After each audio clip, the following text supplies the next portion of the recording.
Well, what do you know? It's the old Polaris 550, all done up, nice tires on her, my nice loud exhaust and everything. But welcome back. It's been forever since I made a video on this channel, and today, well, we're going to be going over what I have on my Sportsman 550 EFI. And along with that, just not going over it, but we're going to Buscoe prep it because we're going to Buscoe Beach. If y'all know where that is, it's in Goldsboro, North Carolina. It's about maybe a 2.5 hour drive from here.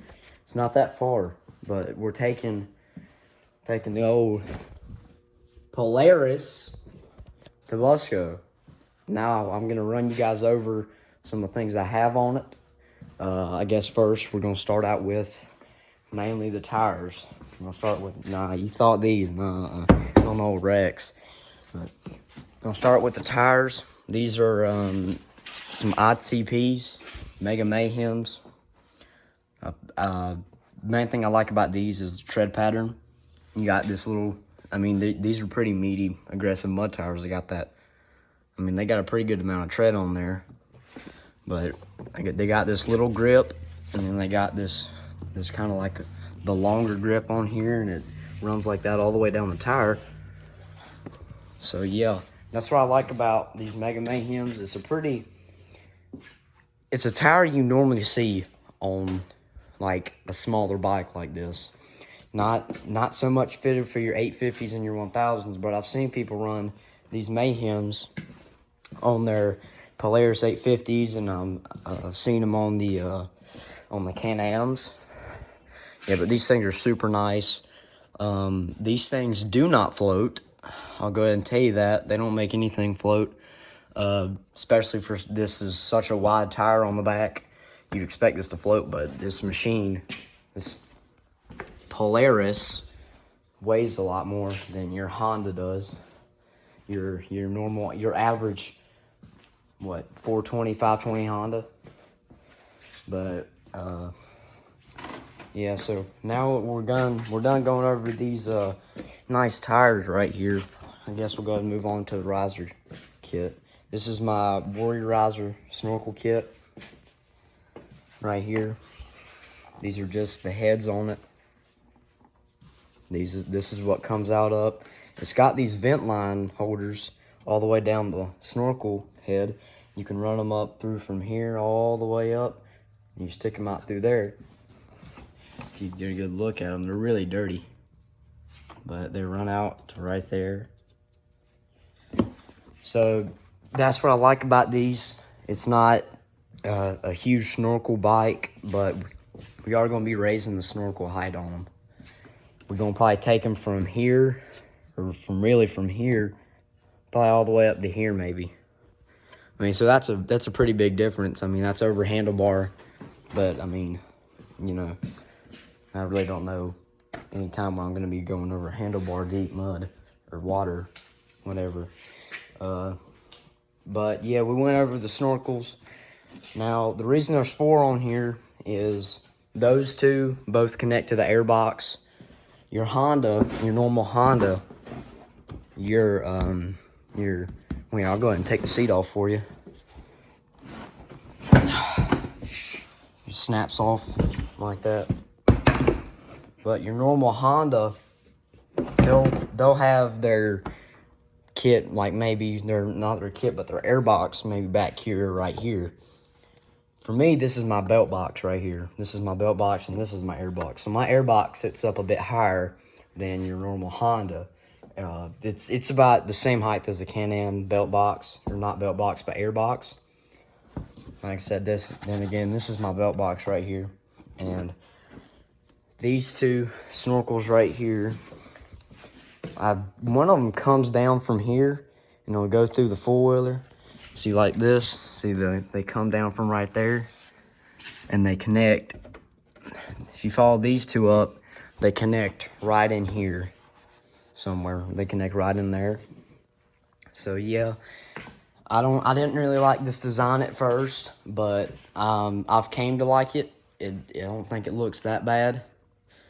But yeah. So that's my snorkel kit. Next, we're gonna go over our light bar. It's my switch right here for it. I'll turn it on after y'all can get a good look at it. But this is a single stack. It's a house tuning light bar. These are great light bars, especially for it being such a. This was probably, it was a pretty good cheap light bar. It's probably maybe 50, 60 bucks. But the unnormal thing about this is how it's mounted. Right here, this other. You see my finger up against it. That's a piece of metal we took and I sprayed it black, and we put this light bar on there. So now it's mounted, instead of mounted to that, it's mounted up to this piece of metal right here. So yeah, I'll let you go ahead and get a good look at that. It goes on like that. The button glows. When you turn it off, it don't. But it's pretty bright. I mean, it's a nice not headlight, but light bar. It's real nice. I've used it plenty of times out in the woods and when we go riding at night. But yeah, so back to this. This is a pipe that we've ran, and this pipe goes from here all the way down into there, and it'll cut out right here. I'd have take a bandsaw to this and cut it out, and it'll go run all the way up here, go under all this, and it'll come up to here. Now this pipe right here was a pain in the butt to get on. It sucked. We sat here and we at least tried to work getting on this pipe for at least 2 hours that day, which was pretty bad. Polaris Minty Fresh. Yeah, now we've went over that. I'll just put my seat back on. I'll do that later, but now we're gonna go over some of this, like this stuff, and this is this fooler's made like this. I didn't buy these bumpers. I did not buy these rack extenders. If you actually look right here, this hole, and right here, this is for a gun boot.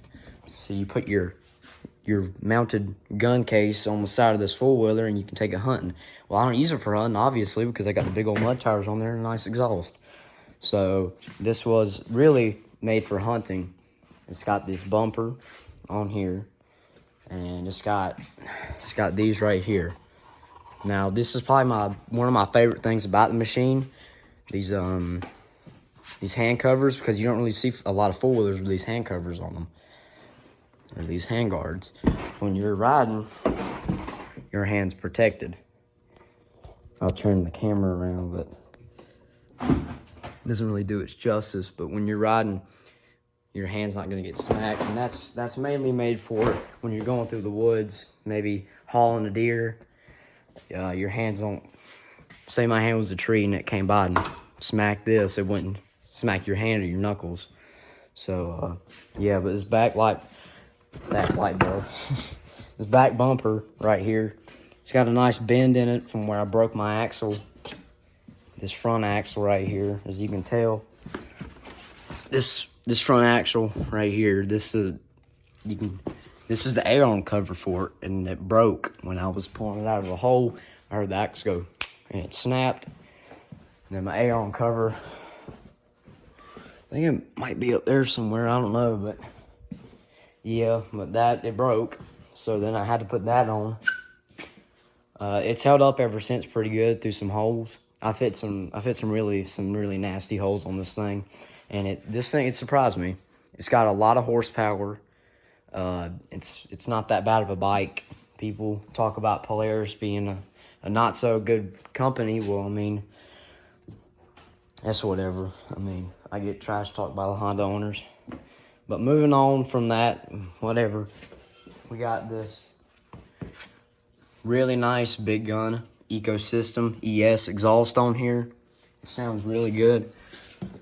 I do have to run the spark cap in there. You can't really see it, but I do. It's in there because a lot of parks won't allow it without a spark cap because they'll throw out sparks and burn the whole darn park down. But it basically bolts on like this. This is your pipe right here, and this is your stock pipe that goes all the way down into the four-wheeler, and they hang on by these little hangers. Now, that is probably one of the worst designs I've ever seen in my life, but it doesn't take any amount of time to take this thing off and put it on. So your pipe runs down from here. I'll have to come over here and show you, but it's got these big old brackets right here, and the bolts come up top and they bolt into them, and this plastic right here. And yeah, so I mean, that's pretty much it for the exhaust. It's a great quality exhaust, big gun. They sell some really good pipes. So if you're looking for an exhaust pipe, then you should probably go with big gun. Or if you're feeling a little bit more, you know, richer, you can go with an RJWC. I know RJWC makes a dual Polaris pipe. Now it's that pipe and then it's another pipe, but it looks nothing like this pipe. They do make a dual, which is two pipes, and they'll run from right here. They run to one single pipe, and then they come out as two right there. So, I mean, I don't have $700 to buy that because, I mean, I don't really want to waste $700 on exhaust. So, yeah, I wouldn't really say wasting, but I just didn't have $700. But I think that is all. Wait, nope. The 2-inch bracket lifts in the front, got one right here, and the other one right there. And then you have your, I think this is your, I forgot what it was called back here, but these aren't stock. These are the 2-inch lifts for it. Just basically makes me sit up higher. And really, if you really think about it, since you got that 2-inch lift, instead of the 28 Megamate hems, you're running maybe with the 2-inch lift, the 30-inch tire, which that's what it's going to ride like. It's going to ride like you have a 30-inch tire on there. But I think that's all. I'll go show y'all the stock Polaris exhaust here. Turn the lights on. But this thing is big and chunky. It's got sand all in it. It's nasty, but first we're going to start out with this. This is the heat shield, I'm pretty sure. But this is what came off of it. This was hanging on it right here. It was hanging above the old chunky old stock exhaust. I still gotta save it. I'm not scrapping that just yet. But this is also what came on. I forgot where this went or where it was supposed to go. So I mean, yeah. But here it is. Oh God, this thing's at least 10 pounds. Sure don't fall, but can you hear all the sand in it? It's nasty. Yeah, but this is your exhaust pipe for it.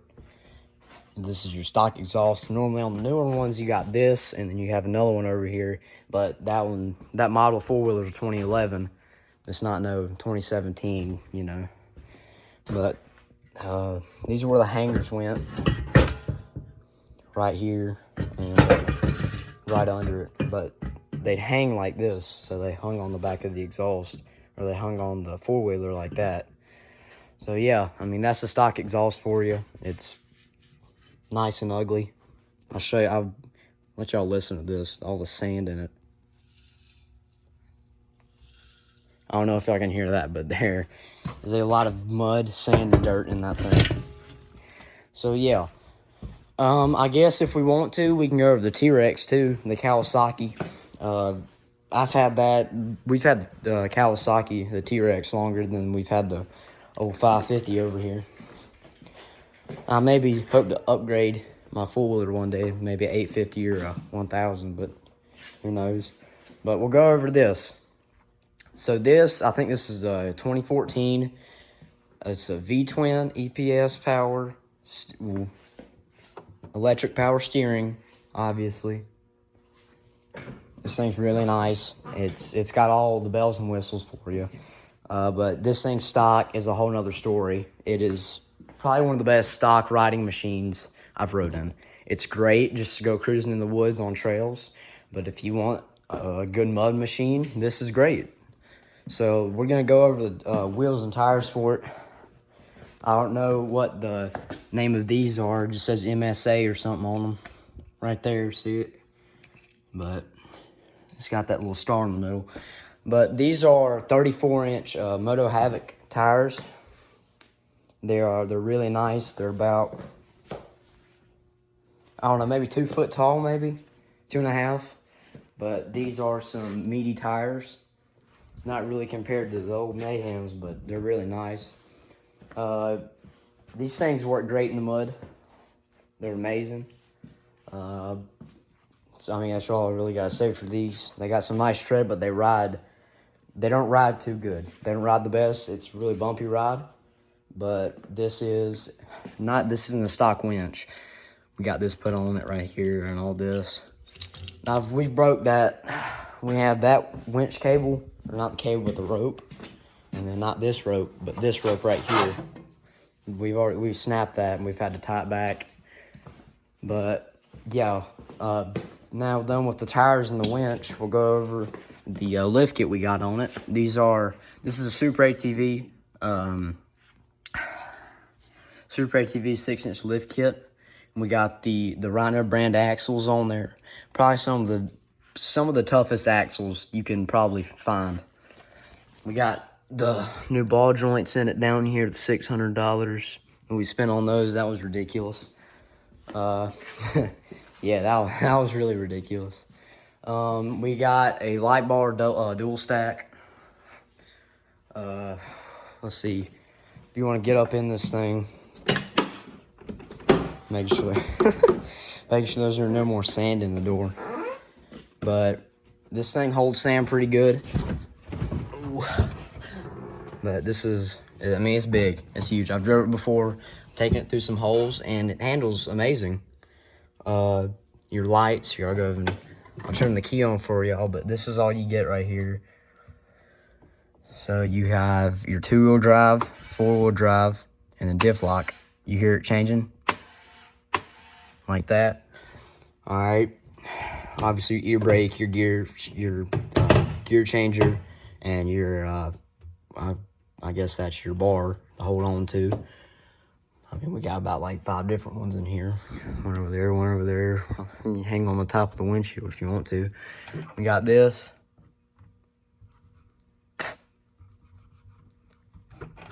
Yeah, but we got that on there. We got this bar in the back that the passengers hold on to. We got all your controls up here. I forgot what this one. Yep, these are the rock lights in it. We got the orange rock lights, of course. And we got rock lights below it, too. So, I'm going to turn them off. I believe, I forgot what this was to. Those are whips? Thought they were. Those are whips. Whips and the speaker lights. And that is your light bar right there. I don't mess with that really much, but it's neutral, reverse, high and low, really. The winch, in and out selector right there. This thing is really nice, but I feel like I'm riding in a death trap when I sit in the back of it, just to tell you the truth. That's why I have my baby right here, the old Polaris.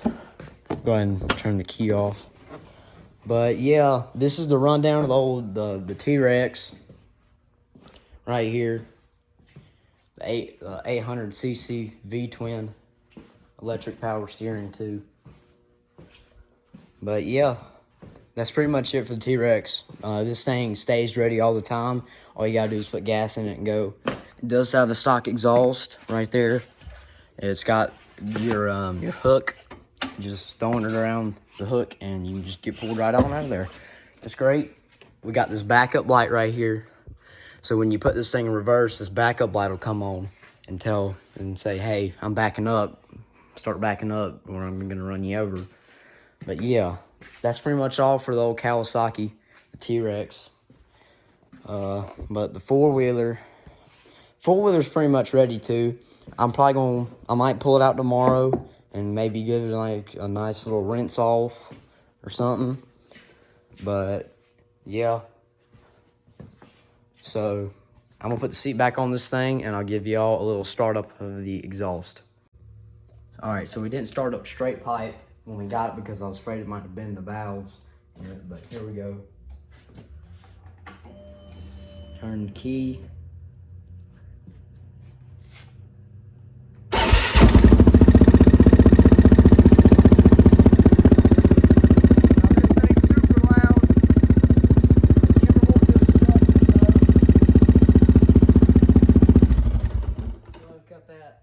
But this thing is really loud.